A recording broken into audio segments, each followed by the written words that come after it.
Everyone, it's Fitz with the Daily Delivery. Hope you're well. I am wonderful here in my studio. I got Big 12 football on my TV here in the studio. I don't have a game on Friday night that I have to pay attention to, thankfully. That was just weird. Kansas State at Texas Tech on Saturday. And that's the topic of this DD, sort of. Remember, please, subscribe to the YouTube channel. We're continuing to grow, but our algorithm's kind of out of whack. Let's get back to liking and thumbs up and telling your friends and leaving comments. And by the way, if you have DD suggestions, please leave them in the comments. I'm always looking for some fresh ideas, and I really need them. Help me out.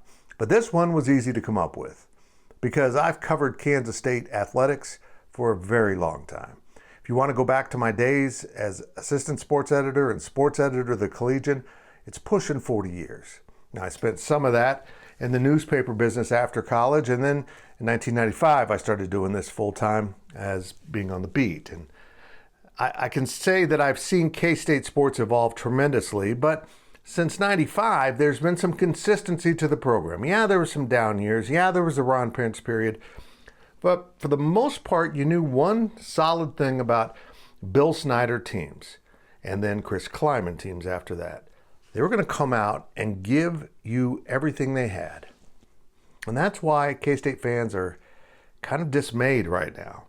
They saw the opposite of that when K-State lost at Oklahoma State last Friday. And they honestly, I don't think they know how to deal with the team that didn't leave it all on the field, that clearly wasn't mentally prepared.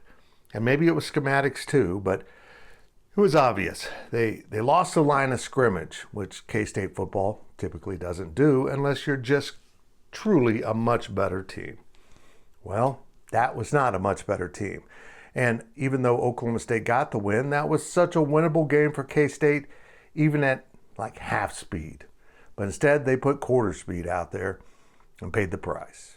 Now K-State fans are wondering, what is this team about? Was that really the real selves that we're going to see again on Saturday at Texas Tech? Is this just not a very good football team?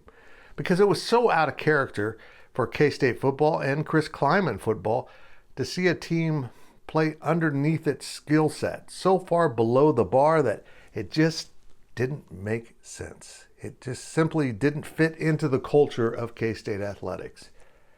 And here we are, 24 hours away? Well, as of later tonight, as you watch this, from a new game, a new opportunity, and they're going to Texas Tech to continue a series that, honestly, K-State has absolutely dominated recently.